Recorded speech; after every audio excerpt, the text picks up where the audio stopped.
Number 146. The object in which 7 colors spread over it appears to be white in color when rotated is called.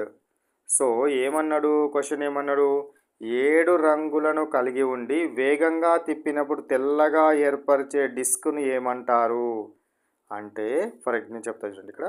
So ఇవి మొత్తం ఇట్లా ఉన్నాయి, 7 రంగులు ఉన్నాయి ఇలా, ఓకేనా.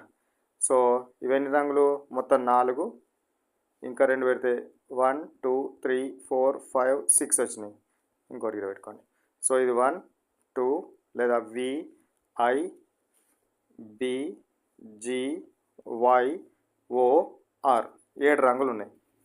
ఈ 7 రంగులున్న డిస్క్ అంటే ఏంది, తిరిగేది. 7 రంగులున్న డిస్క్ను వేగంగా కనుక తిప్పినట్టయితే ఈ రంగులు ఒకదానిలో ఒకటి కలిసిపోయి తెల్లగా, ఇక ఇక్కడ ఉన్నట్టుగా తెల్లగా మనకు అగుపించడం జరుగుతుంది. అట్లా అగుపించే విధంగా తయారు చేసిన డిస్క్ ఏది అంటున్నాడు. దాని డిస్క్ని ఏమంటారు, ఏం డిస్క్ అంటారు చెప్పండి, న్యూటన్ డిస్క్ అంటారు. ఏమంటారు, ఏం డిస్క్ అంటారు, న్యూటన్స్ డిస్క్ అనడం జరుగుతుంది. సర్ ఐజాక్ న్యూటన్ ఏం చేసినాడంటే, ఒక వృత్తాకార అట్టముక్కపై 7 రంగులను సమానంగా పూసి దానిని వేగంగా తిప్పినప్పుడు ఆ 7 రంగులు కలిసిపోయి తెల్లగా అగుపించడం జరిగింది. దీన్ని బట్టి ఆయన తెల్లని కాంతిలో 7 రంగులు ఉన్నాయని నిరూపించడం జరిగింది. తెల్లని కాంతిలో 7 రంగులు ఉంటాయని నిరూపించడానికి ఉపయోగించబడింది ఏంది, న్యూటన్ డిస్క్. ఏం చేసిండు న్యూటను, ఒక అట్టముక్కను తీసుకున్నాడు, దాని మీద 7 రంగులు పూసి గుండ్రంగా తిప్పితే ఎట్ట కనబడ్డది, అది తెల్లగా కనబడడాన్ని బట్టి ఈ అన్ని రంగులు కలిస్తేనే తెల్లగా ఉంటుంది, లేదా తెల్లని రంగులో 7 రంగులు మిళితమై ఉంటాయని చెప్పడం జరిగింది. Next question 147 question. When the Newton's disk is rotated, what happens? Newton's డిస్క్ను వేగంగా తిప్పినప్పుడు ఏమవుతుంది? న్యూటన్ డిస్క్ను వేగంగా తిప్పినప్పుడు ఏమవుతుంది, అన్ని కలర్స్ ఒకదానిలో ఒకటి కలిసిపోయి తెల్లని రంగు ఫామ్ అవ్వడం జరుగుతుంది. అన్ని రంగులు ఒకదానిలో ఒకటి కలిసిపోయి తెల్లని రంగు ఫామ్ అవ్వడం జరుగుతుంది. సో కాబట్టి ఇందులో ఏమన్నా ఉన్నాయా, ఏ ఆన్సర్ లేదు. The colour fade to white, అన్ని కలర్స్ ఫేడ్ టు వైట్ అన్నాడు. సో మనకి ఇక్కడ నో అనే ఆప్షన్ లేదు. నో ఏమని లేదు, all answer none of the above అనే ఆన్సర్ లేదు. కాబట్టి ఉన్న వాళ్ళట్లేనే ఒకటి సెలెక్ట్ చేసుకోవాలి కాబట్టి. So the colours fade to white, ఇది యాక్చువల్గా రాంగ్. అది ఫేడ్ కావు, కలర్స్ ఫేడ్ కావడం అనేది జరగదు, మిక్స్ అయిపోయి మనకు వైట్ కలర్లో ఒప్పించడం జరుగుతుంది. కాబట్టి ఆ ఆప్షన్ లేదు, కాబట్టి none of the above option లేదు, కాబట్టి వీఆర్ సెలెక్టింగ్ వాట్, ఏ ఆప్షన్ నేను సెలెక్ట్ చేసుకుంటున్నాను. It is also not correct answer. Next going to 148. Rectilinear propagation అంటే ఏమిటి? రెక్టిలీనియర్ ప్రాపగేషన్ అంటే ఏమిటిది? కాంతి ఎల్లప్పుడూ కూడా సరళ రేఖా మార్గంలో ప్రయాణిస్తుంది, ఇట్లా వంగుకుంటూ ప్రయాణించదు. కాంతి light always travels in straight line direction is called as rectilinear propagation. Rectilinear propagation అంటే ఏంది? కేవలము ఒక సరళరేఖా మార్గంలో ప్రయాణించడాన్ని రెక్టిలీనియర్ ప్రాపగేషన్ అని అంటారు. ఇలా చూడండి, సరళరేఖా మార్గంలో పోవడానికి mode of travelling curved wrong, mode of travelling in straight line correct, ability to bend around wrong, displaying the phenomenon of diffraction wrong. So that's why ఏమన్నట్టు, అది సరళరేఖా మార్గంలో ప్రయాణించడాన్ని ఏమంటారు, రెక్టిలీనియర్ ప్రాపగేషన్ అని అనడం జరుగుతుంది.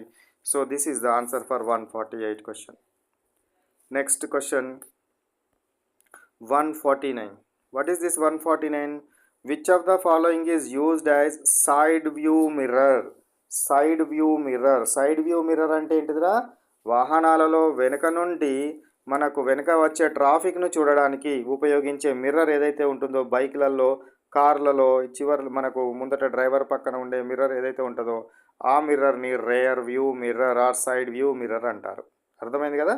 సో వాహనాల వెనుక నుండి వచ్చే వాహనాలను చూడడం కోసము ఉపయోగించే మిర్రర్ని rear view mirror or side view mirror అని అనడం జరుగుతుంది. ఈ మిర్రర్గా దేన్ని ఉపయోగిస్తారు? ప్లేన్ మిర్రరా, కాన్కేవ్ మిర్రరా, కాన్వెక్స్ మిర్రరా, కాన్వెక్స్ లెన్సా? లెన్స్ అయితే కాదు, మిర్రర్. నిన్నేవాడు మిర్రర్ అని ఇచ్చినాడు. కాబట్టి ఈ 3 మిర్రర్లో దేన్ని ఉపయోగిస్తారో చెప్పండి. Answer convex mirror. Correct answer ఈ సి. కాన్వెక్స్ మిర్రర్ని యూజ్ చేయడం జరుగుతుంది. కాన్వెక్స్ మిర్రర్ అంటే తెలుగులో కుంభాకార దర్పణాలు.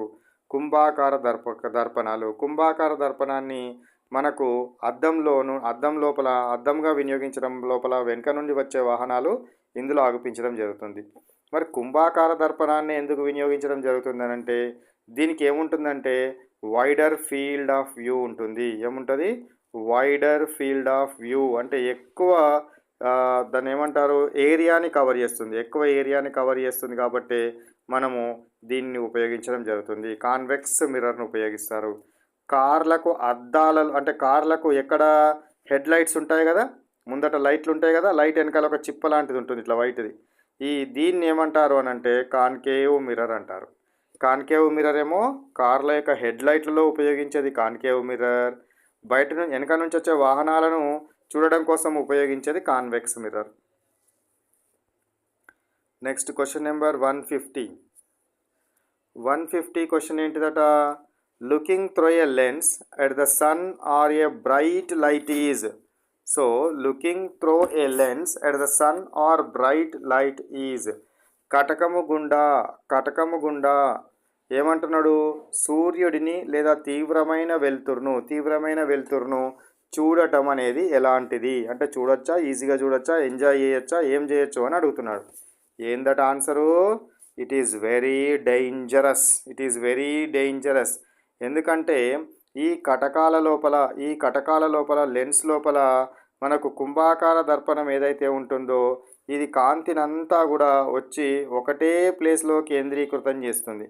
అంటే మన కన్ను లోపల కనుక కేంద్రీకృతం చేస్తే ఇంత లైట్ వచ్చి కన్నులో ఒకేసారి పడడం వల్ల కన్ను ఏమవుతుంది? కాలిపోయే ప్రభావం ఏర్పడుతుంది. కళ్ళు లోపల రెటీనా ఖరాబ్ అవుతుంది. రెటీనాను కాల్ చేసి చూపు పోయేలా చేస్తుంది. కాబట్టి ఎప్పుడు కూడా చేయకూడదు. లెన్స్ ద్వారా సూర్యుడిని చూడకూడదు, లెన్స్ ద్వారా బల్బును చూడకూడదు, లెన్స్ ద్వారా తీవ్రమైన బ్రైట్ లైట్ను మనము చూడరాదు. కాబట్టి చూడకూడదు అనే విషయాన్ని గుర్తుంచుకోవాలి.